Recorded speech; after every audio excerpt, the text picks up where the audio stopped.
Aujourd'hui, je vous montre comment trouver facilement des actions de qualité, mais qui sont aussi sous-évaluées.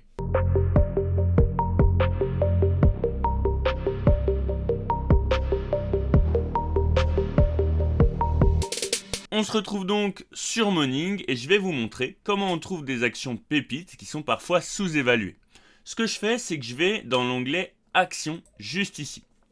Alors, en fonction de votre version, moi personnellement j'ai la version Pro, vous n'allez pas forcément avoir accès à tout. Je ne sais pas exactement à quoi vous avez accès avec la version gratuite, mais vous avez déjà 2-3 petites infos qui sont intéressantes. Et si jamais vous voulez vous inscrire sur Morning, vous avez mon lien de parrainage dans la description.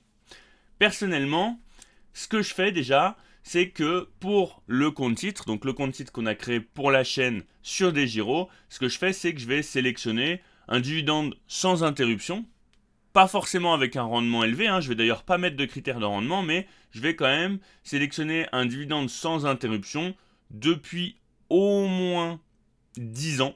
Ça permet de couvrir la période Covid, la dernière grosse crise où beaucoup d'entreprises ont coupé leurs dividendes.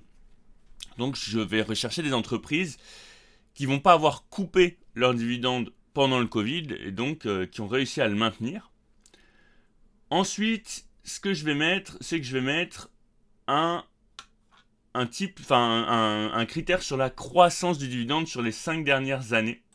Je vais mettre au moins 10%. Au moins 10%. Voilà, c'est de l'historique, ça ne veut pas forcément dire que ça se reproduira et qu'on restera sur ces données-là, mais c'est déjà un critère qui peut permettre de sélectionner les actions. En termes de score de sûreté du dividende, je vais mettre 12. Parce que 12, ça me permet... pour moi, 12, c'est vraiment la limite. On pourrait mettre 15. 15 en termes de score de sûreté du dividende, c'est déjà excellent. Mais pour le coup, je vais essayer d'élargir un petit peu. On a déjà mis un critère de sélection sur la croissance du dividende les 5 dernières années, sur le fait que les dividendes aient été ininterrompus sur les 10 dernières années. Donc là, en score de sûreté du dividende, je vais me permettre de mettre un 12. En termes de score de croissance, je vais mettre 10, moi, personnellement. Et puis, on sélectionnera ensuite. Et vous verrez que, en fait, la sélection, elle va se faire toute seule. La fréquence du dividende, pour moi, c'est pas un critère qui va m'intéresser. Ensuite, je vais sélectionner des valeurs qui sont à une valorisation juste ou sous-évaluée. Donc ça, ce sera en fonction des critères de Morning. D'ailleurs, je trouve que, vous savez, j'ai souvent utilisé la GF Value de GuruFocus et je trouve que la valo de Morning est beaucoup plus raisonnable. Et vous allez voir que souvent, elle est plus juste, à mon sens, que celle de GuruFocus. GuruFocus, c'est un peu à l'américaine, donc on est parfois dans l'excès. Ensuite, je ne vais pas sélectionner conseiller en investissement. Voilà. Secteur, là, je vais mettre tous les secteurs. Et je ne vais pas sélectionner de pays. On va rester à l'international. Ok ? Et donc là, vous avez votre petite sélection. Donc, on retrouve LVMH. Donc, très belle action que vous connaissez. On retrouve aussi Vinci qui est très bien noté, que j'ai aussi en portefeuille. On retrouve Visa, pareil, c'est une action que j'ai en portefeuille, une action que je veux renforcer d'ailleurs, et toutes ces actions-là semblent potentiellement bien évaluées, je vais vous montrer ça après. Donc elles ne sont pas surévaluées, donc ça c'est intéressant. On a aussi du Nike, vous voyez. Home Depot, on en parlera dans une prochaine vidéo. On a Paychex, on a Lowe's, on a Accenture qu'on a aussi en portefeuille.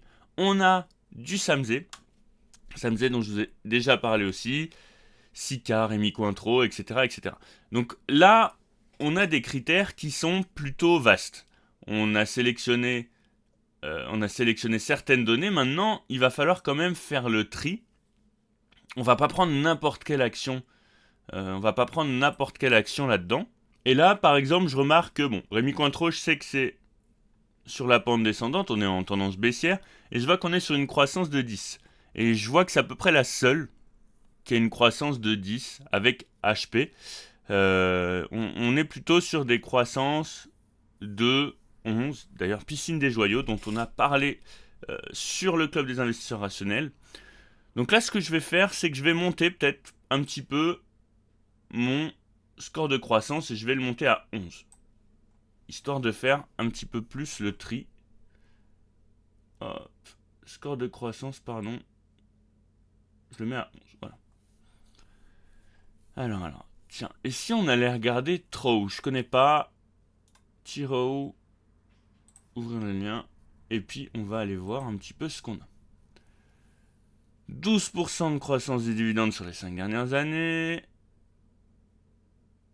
Un rendement de 4,5%. Alors, je me méfie toujours des actions qui sont un peu des gros rendements. Est-ce qu'on générerait pas une analyse fondamentale en utilisant l'intelligence artificielle? On va attendre qu'elle le fasse, et puis on va aller regarder le reste, et puis on ira lire ça après. On voit que sur l'année en cours, elle a fait 5%, elle a sous-performé le Nasdaq, elle a sous-performé le S&P 500. Par contre, et c'est pareil finalement sur les 5 dernières années. Donc c'est une action qui sous-performe. Donc déjà, moi j'ai un critère que je vais garder en tête. Par rapport à ses concurrents, elle a l'air quand même un petit peu mieux notée. On voit qu'elle est souvent sous-évaluée par rapport aux critères de Morning. Donc ça c'est aussi à prendre en compte. On a globalement une très belle croissance des dividendes avec des dividendes exceptionnels qui sont énormes. On a un nombre d'actions qui est en baisse. Ça c'est assez intéressant sur les 10 dernières années. Donc un nombre d'actions en circulation qui diminue, donc qui mécaniquement fait augmenter la valeur, le prix de l'action. Ils font de la gestion d'actifs, d'accord. Un chiffre d'affaires qui est en légère baisse sur le dernier exercice, c'est aussi à prendre en compte. Ok. Donc pour moi, il y a des éléments qui me font hésiter sur cette action. Donc on va aller en voir d'autres. On a du Zoetis, on a du MSCI, on a du Delta Plus Group. Ça personnellement c'est des actions que j'ai en portefeuille. Mais il faut quand même vérifier. Ah, on a du Neurone, tiens. Neurone, j'ai publié récemment sur Twitter sur cette action. Croissance du dividende sur les 5 dernières années, 79%. Vous voyez le cours de l'action qui a une très très belle croissance. On en est où? On va aller voir en termes de valo où on en est. Sur un an, elle a fait 15% alors que le CAC 40 fait moins 1%. Et sur 5 ans, elle fait 133% alors que le CAC fait 37%. Donc elle surperforme très largement son marché.